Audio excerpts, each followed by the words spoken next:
All right, so today we're going to start a new unit known as a crisis in confidence. And this is when America was becoming very unhappy and very uncertain and not trusting the American government. Things were not looking good for the American government. We're going to have the presidencies of Nixon, Ford, and Carter where things do not go well for a large proportion of Americans. And then we're going to see the economy go on a tank and it's going to have prices rise, this inflation on everything. I know these prices on gasoline here look pretty high, or actually really low, but for them, they were really high back in those days. Most people were used to getting gas for 50 cents, and now it had doubled. When I was growing up, the lowest I can remember was 89 cents, and that was in the 90s when things started to kind of fix themselves. Today, well, you can get it for I think $1.75, but that's with our economy in a very rough spot. Then on top of that, we have the lack of trade between countries and different embargoes and different things like that. So this is going to be a time in which America is going to be tested in its confidence. Now, if we remember in 1968, Johnson said, I'm not running anymore, and it looked like Robert Kennedy was going to win, but then he got assassinated. And so Nixon steps in and says, you know what? I'm going to try my luck, see if I can get back in. And so Nixon is going to focus on what he called the Middle America. And the Middle Americans were a group of people in which he gave a nickname to known as the silent majority. He figured that most Americans were tired of what was going on. These people went to work every day, they did their jobs, and when they got home, all they saw on TV was just people complaining about everything. They're tired of the chaos. They want to see things go back to normal. And he also is going to come in with an idea known as New Federalism. Now, New Federalism is the idea that they will take power away from the federal government and give it back to the states. That sometimes can be a good thing, and then sometimes that can be a bad thing, just depending on how much power is needed at that point in time. Now, one good thing to come out of this is the revenue sharing policy. Now, what we need here in our state might be completely different from what is needed on the complete different side of the country. And so we have different needs. We are geographically separated, and so the government's going to say, here, you can have some money, decide what you want to work on with, as long as you are doing a responsible thing with it. And then on the other side of the country, they can get money to work on their special need. So that's a very good idea. Now, the last thing that Nixon is going to get done, even though he is considered a very conservative president, he's still going to get a lot of policies that were underneath New Deal type of thinking, those very Democrat ideas known as OSHA, the EPA, and they're going to come in there and they're going to create all these different regulations for the workplace and the environment. And then he'll expand on Medicare and Medicaid and increase the federal power in that. That's something that's not very conservative. So he's a very conflicting president, but he is one of these presidents that's going to come in there and increase the federal government, but at the same time take power away from the federal government. Now, when Nixon came in office, he inherited a mess, and this was because the Vietnam War was costing a lot of money, and the Great Society was costing a lot of money, and it just wasn't lining up. And so these economic struggles that he's going to come into is known as stagflation. Stagflation, as you can see in this picture, is a period in the economy in which they experience a rapid increase in inflation. Inflation is just nothing more than you go to the store, you buy your candy bar. That candy bar costs you a dollar. Tomorrow you go there and it costs $1.50. That is an increase in goods, in the price of goods, anyways. And then you have a low GDP, and that is the gross domestic products or services that we produce in a certain country. That's going down. So that means that we are making less stuff and people are providing less services. And we're also going to have a higher rate of unemployment. And a couple key components of this to go along with this is a recession. So we are entering this recession and there's poor implementation of government policies. These all affect stagflation. A lot of people thought stagflation was impossible. How can you have a stagnating economy with inflation happening at the same time? Usually prices go down when these type of experiences or components exist. But no, inflation occurred because there was a shortage of goods for us. In other words, supply and demand. We need oil, but oil could not be produced in our country because we were relying on other countries, and they called themselves OPEC, which is the Organization of Petroleum Exporting Countries. These are countries particularly in the Middle East and other countries as well. And what they decided to do was just place an embargo on us, not sell us any oil. And we were kind of caught off guard because we were not producing our own oil. The thinking of the time was, let's use everyone else's oil before we use our own oil. And this is going to increase the price of oil. Gas prices will increase by 400% during that time period. And another thing, when it comes to gas, a lot of times there was pretty much a quota system or, a ration system where you go to the gas station, they would only allow you to get certain amount of gas each day, the week, whatever the case may be. You saw different colors of flags of like green might be, look, we have plenty of gas, get as much as you want for an increased ridiculous price. And then you got your yellow flag, might be, look, you can come in here, you can get a few gallons of gas, that's it, got to go on. And the lines would be long. I don't remember any of this because I wasn't alive, but seen plenty of pictures and plenty of videos of it. And then, of course, you had the red flag, pretty much said no gas, just keep on driving.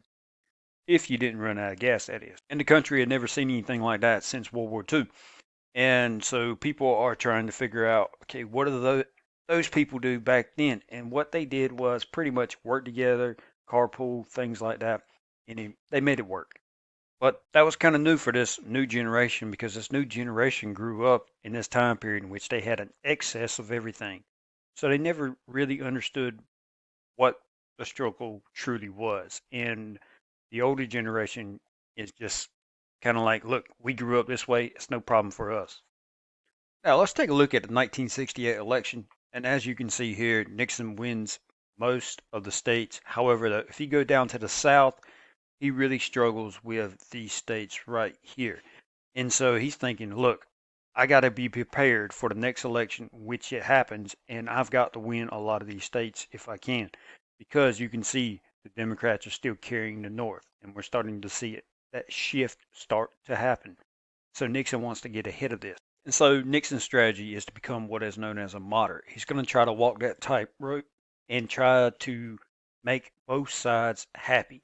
Now, the federal courts were starting to come down and say, look, you got to integrate your buses in schools. And Nixon is going to impose a lot of federal orders from the presidential powers that he has to kind of stop those or at least slow them. So some people in the South, in the deep South, that is, that did not like integration started to support him. At the same time, though, what he's going to do is provide affirmative action to make up for past discrimination. And all these new ideas are going to start to come in. And like I said, he's walking both sides. He's being very moderate.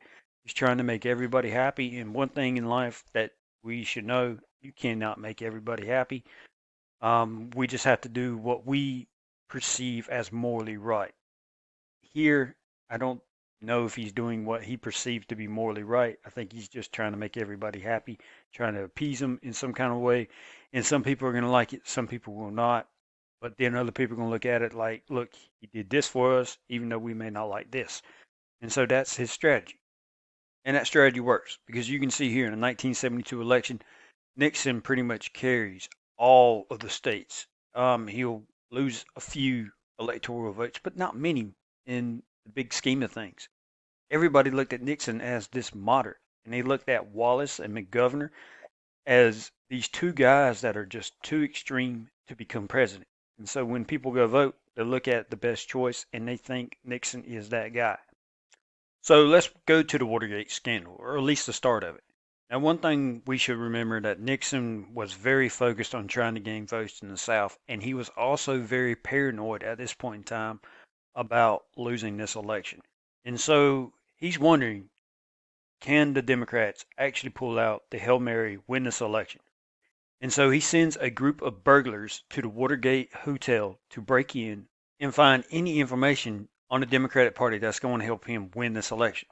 Now, a lot of you are probably wondering, why in the world would you break into a hotel to try to find information about the Democratic Party?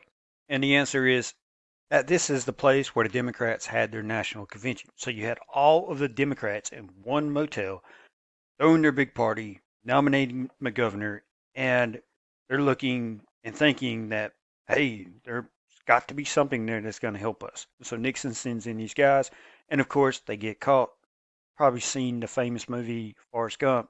Calls up the hotel guy and says, "Look, you must have a breaker off because these guys over there with flashlights must be looking for something like the breaker box or something like that."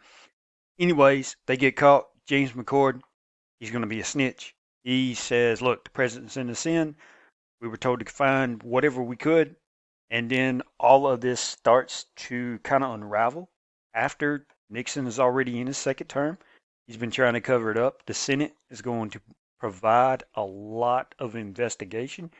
And then, of course, the investigation will go public at some point in time. And a lot of reporters are going to start to get a hold of information. The two reporters at the Washington Post get information from a informant they'll call Deep Throat. Now, Deep Throat will give this information to these guys. They'll post it in the Washington Post, and we'll actually see a court case against the Washington Post from the government because they were getting all this confidential evidence. Now, Nixon is going to respond with that famous line, "I'm not a crook. I did nothing wrong here. There's no cover up. There's no scandal. You guys are going crazy. Look, I won the election easily. Why would I need to send anybody in?" But the damage was done, and the Senate was looking for anything that it could find. And Congress did find something. They found out that Nixon, like previous presidents, recorded all of his conversations on tape. And once they found out that Nixon was doing that, they were like, "Look, you got to turn in those tapes to us. Let us go through them and see what you said." Nixon, of course, will refuse. And he'll basically come up with the idea that, look, if I turn in these tapes, it's going to be a matter of national security, and I can't do that. And so this goes to the Supreme Court. Supreme Court looks at it, says, "Look, Nixon, you got to turn in these tapes so these people can pretty much go ahead and decide whether you need to be impeached or not."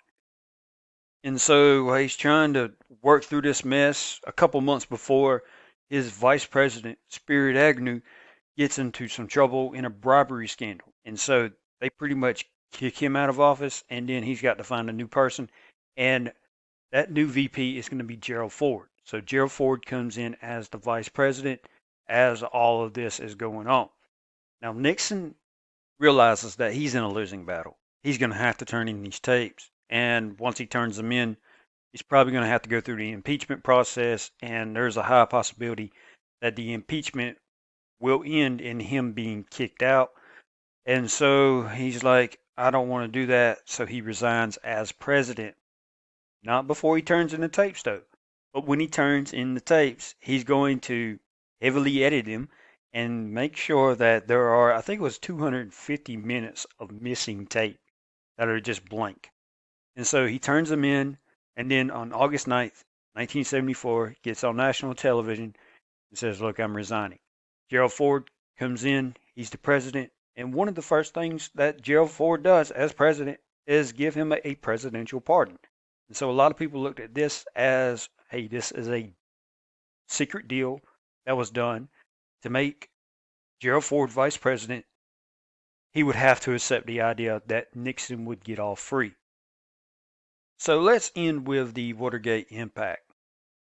First impact is that the public really doesn't trust the government anymore. They look at everything that the government is throwing at them as this cloak of secrecy and not really showing the American public everything that they need to know. Over 2/3 or 2 out of 3 people did not trust the American government at this point in time. We're also going to see Congress step in, and Congress is going to pass laws to limit presidential power. Like one of those powers is going to be the process of independent councils. These independent councils can come together and determine if a president has overstepped his bounds and whether an impeachment process needs to occur after that. Then some good things do come out of this is that the idea, first off, that checks and balances actually work. And second, the president is no longer or never was above the law. All right, that's it for today. Take care. See you later.